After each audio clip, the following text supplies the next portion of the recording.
സുഹൃത്ത് കേരള കോൺഗ്രസ് സെക്യുലർ പാർട്ടിയുടെ general secretary Shri Anil Nair Vennur, പാർട്ടിയുടെ vice chairman Shri K O. Oommen, Kerala Congress Secular പാർട്ടിയുടെ നേതാവ് ജില്ലാ പ്രസിഡന്റ് ശ്രീ എം.കെ. നായർ, പാർട്ടിയുടെ ഓർഗനൈസിംഗ് സെക്രട്ടറി ശ്രീ നേമം ശിവകുമാർ, മറ്റ് എത്തിച്ചേർന്നിട്ടുള്ള സ്നേഹിതരെ, സഹപ്രവർത്തകന്മാർ, ഈ വരുന്ന 9-ാം തീയതി നമ്മുടെ സംസ്ഥാനത്ത് നിയമസഭാ തെരഞ്ഞെടുപ്പിൽ ദേശീയ ജനാധിപത്യ സഖ്യത്തിൻ്റെ സാരഥി ശ്രീ രാജീവ് ചന്ദ്രശേഖറിന് താമര ചിഹ്നത്തിൽ വോട്ട് നൽകി വിജയിപ്പിക്കുന്നതിന് വേണ്ടിയിട്ടുള്ള ഒരു പ്രചരണ ജാഥ ആണ് ഇതുവഴി കടന്നു വന്നിരിക്കുന്നത്. വളരെയധികം വാദപ്രതിവാദ കോലാഹലങ്ങൾ സൃഷ്ടിക്കപ്പെട്ടുകൊണ്ട് കഴിഞ്ഞ 10 വർഷക്കാലം നമ്മുടെ സംസ്ഥാനത്ത് കമ്മ്യൂണിസ്റ്റുകാരായ കലാപകാരികൾ, ദേശവിരുദ്ധന്മാർ ഈ സംസ്ഥാനത്ത് ഭരണം നടത്തിക്കൊണ്ടിരിക്കുകയാണ്. ദേശീയ തലത്തിൽ ഏതാണ്ട് 57 കാലഘട്ടങ്ങളിൽ 1957 കാലഘട്ടങ്ങളിൽ രാജ്യത്ത് ആദ്യമായി കമ്മ്യൂണിസ്റ്റുകാർ ഭരണത്തിൽ വന്നു. ആ ഭരണത്തിൽ വന്ന സമയത്ത് ഈ നാട്ടിൽ എന്താ ഉണ്ടായത്? അവരുടെ സെൽഭരണം ആരംഭിച്ചു. കുറുവടി കയ്യിലെടുത്തു. ആ കുറുവടി കൊണ്ട് അവൻ ഈ നാട്ടിലെ ജനങ്ങളെ തല്ലാൻ തുടങ്ങി, തല തല്ലിപ്പൊളിക്കാൻ തുടങ്ങി. ജീവിക്കാൻ മാർഗമില്ലാത്തത് കൊണ്ട് ജനങ്ങൾ സമരത്തിനിറങ്ങി, അടിച്ചോടിച്ചു വിട്ടു. 57 വീണ്ടും 10 വർഷങ്ങൾക്ക് ശേഷം ആ കുറുവടി പ്രയോഗത്തിന്റെ കാര്യമൊക്കെ മറന്ന ജനങ്ങൾ വീണ്ടും അധികാരത്തിലെത്തിച്ചു. ആ കുറുവടി മാറ്റി കൊടുവാളാക്കി. ആ കൊടുവാൾ കൊണ്ട് അവൻ ഈ നാട്ടിലെ ജനങ്ങളെ വെട്ടിക്കൊല്ലാൻ തുടങ്ങി. വീണ്ടും 10-13 കൊല്ലം പുറത്ത് ജനങ്ങൾ നിർത്തിയിരുന്നു. വീണ്ടും അധികാരത്തിലെത്തി. കുറുവടി മാറ്റി, കൊടുവാൾ മാറ്റി, ബോംബുണ്ടാക്കാൻ തുടങ്ങി. ഈ നാട്ടിലെ ആളുകളെയൊക്കെ, രാഷ്ട്രീയ ശത്രുക്കളെ, രാഷ്ട്രീയ എതിരാളികളെ, രാഷ്ട്രീയമായിട്ടുള്ള ആശയം പ്രചരിപ്പിക്കുന്നവരെ ബോംബ് എറിഞ്ഞു കൊല്ലാൻ തുടങ്ങി. സംസ്ഥാനത്ത് ജനങ്ങൾക്ക് നിർവാഹമില്ലാതെ വന്നപ്പോൾ അടിച്ചോടിച്ചു വിട്ടു. വീണ്ടും ജനാധിപത്യ ശക്തികളുടെ ചേരിപ്പോരിന്റെ ഭാഗമായിട്ട്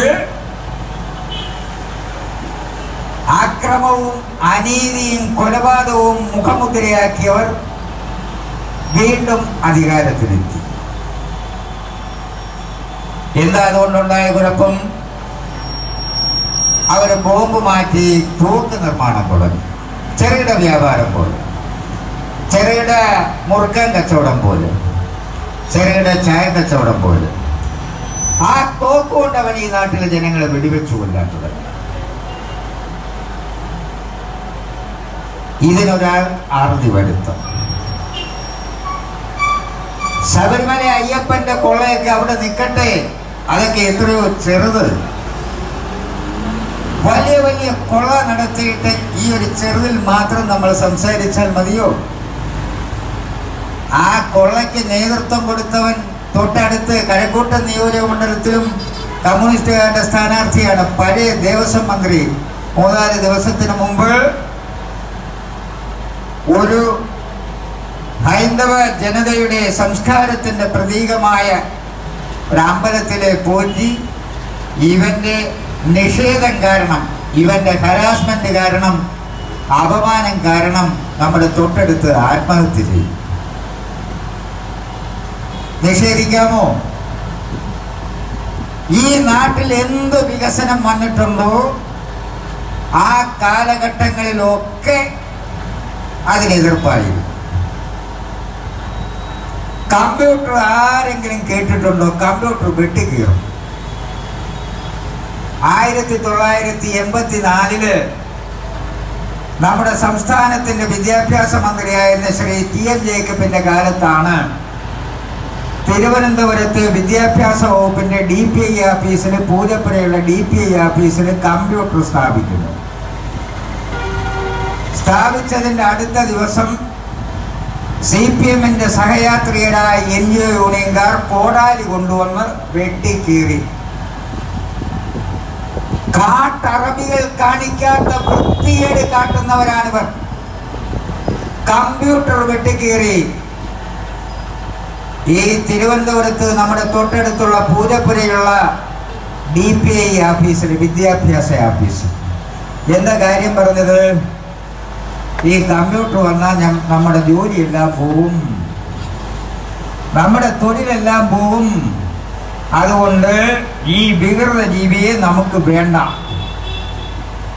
അല്ല, ആ പാരമ്പര്യം ഇന്നലെ ഇന്നും തുടങ്ങിയതല്ല. പണ്ട് കറണ്ട് വരാൻ നേരത്തെ ഇലക്ട്രിസിറ്റി, കറണ്ട് നമ്മുടെ ഈ ലൈറ്റ്, നമ്മുടെ ഈ തൊട്ട് മുമ്പിൽ കാണുന്ന ഇലക്ട്രിസിറ്റി ബോർഡിന്റെ ഇലക്ട്രിസിറ്റി തൂണ് കണ്ടില്ലേ? കുറെ കാലം മുമ്പ് വരെ ഇതിനകത്ത് അപായം, ഡേഞ്ചർ എന്ന് പറഞ്ഞൊരു ബോർഡ് വെച്ചേക്കുവായിരുന്നു. ഒരു 10 അടിക്ക് മുകളിൽ അങ്ങോട്ട് ആരും കയറരുത്, അവിടെ ഷോക്ക് അടിക്കുമെന്നാണ് പറഞ്ഞത്. CP കൊണ്ടുവന്ന പരിഷ്കാരമാണ്. അതുകൊണ്ട് നമുക്ക് ഈ സംസ്ഥാനത്ത് കറണ്ട് വേണ്ട എന്ന് പറഞ്ഞ് സമരം നടത്തിയവരായി കമ്മ്യൂണിസ്റ്റുകാര്. അതിനവരെ കാര്യം കണ്ടുപിടിച്ചു, കാരണം കണ്ടുപിടിച്ചു. എന്താ കാരണം? പ്രായമായ പെൺകുട്ടികൾ, റോഡിൽ പക്വതയെത്തിയ പെൺകുട്ടികൾ വഴിയെ നടന്നു പോയാൽ ഈ ഇലക്ട്രിക് പോസ്റ്റിൽ തള്ളിയിടും. CPയുടെ പരിഷ്കാരം കണ്ടു. അപായം എഴുതി വെച്ചിരിക്കുന്നു. അതുകൊണ്ട് നമുക്ക് കറണ്ട് വേണ്ട.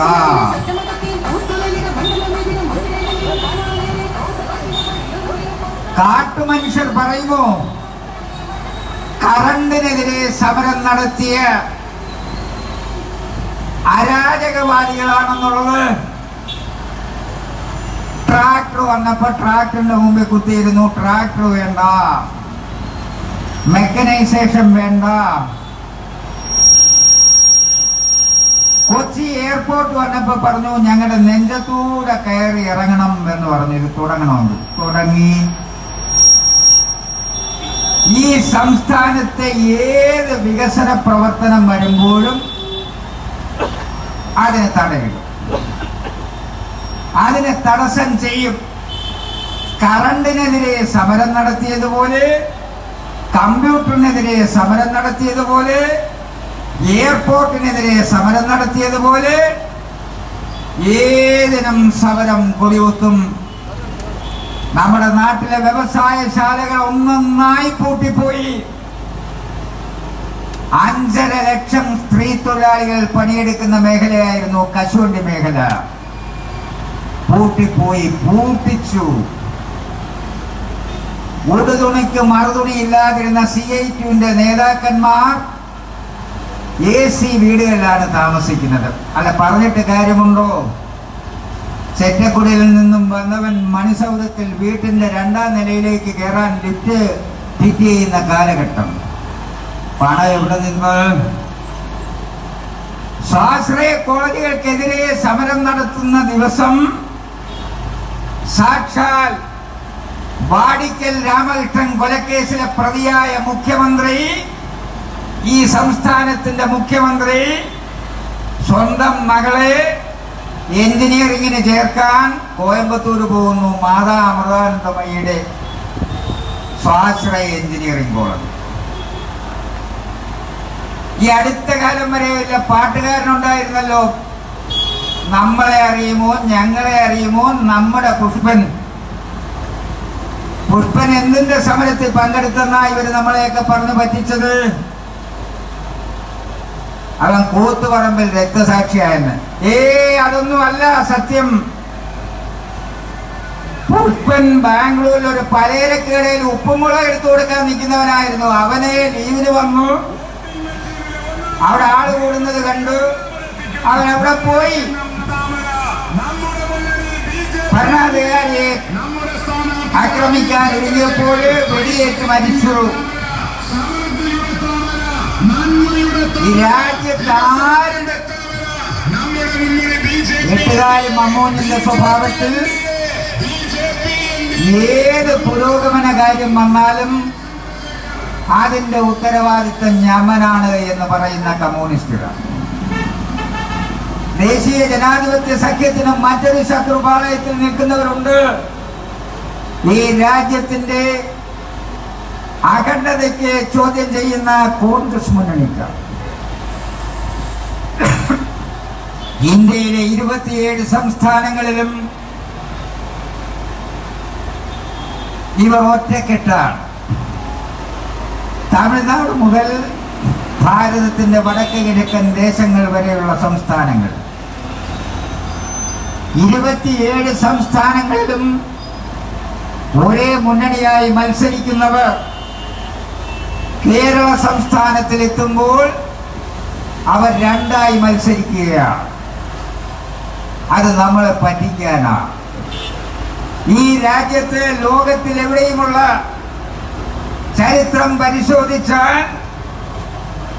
ഏതൊരു സംസ്കാരത്തെയും ഏതൊരാളിനെയും വരവേൽക്കുകയും അവരെ പൂർണ്ണ ഹൃദയത്തോടും നെഞ്ചേറ്റുന്ന ജനതയാണ് ഭാരതഭൂമിയിലുള്ളത്.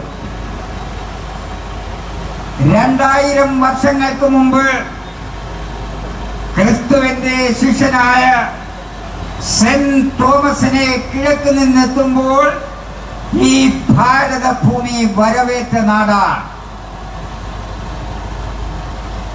അറബി നാട്ടിൽ നിന്നും കൊടുങ്ങല്ലൂരെത്തി ഇസ്ലാം പ്രചരണത്തിന് വന്നവന് പള്ളി കൊടുത്ത് പള്ളിയും കുടുംബങ്ങളെയും കൊടുത്ത സാമൂതിരിയുടെ നാടാണ്. ആ നാട്ടിലാണ് 1921 ആവർത്തിക്കും അവലും മലരും കരുതിക്കോ എന്ന് ഞങ്ങളുടെ നേരെ കൈ ചൂണ്ടിക്കൊണ്ട് സെന്റ് തോമസിന്റെ പാരമ്പര്യം പേർന്ന ഞങ്ങൾക്ക് നേരെ കൈ ചൂണ്ടിക്കൊണ്ട് പോപ്പുലർ ഫ്രണ്ടിന്റെ ഭീകരന്മാർ ഈ നാട്ടിൽ പ്രഖ്യാപനങ്ങളും പ്രകടനങ്ങളും നടത്തുന്നു. ജമാഅത്തെ ഇസ്ലാമിയുടെ തീവ്രവാദികളും കമ്മ്യൂണിസ്റ്റുകാരുടെ ഭാഗത്തും SDPIയുടെ പോപ്പുലർ ഫ്രണ്ടിന്റെ തീവ്രവാദികൾ ഇടതുപക്ഷ പാളയത്തിലും നിലയുറപ്പിച്ചുകൊണ്ട്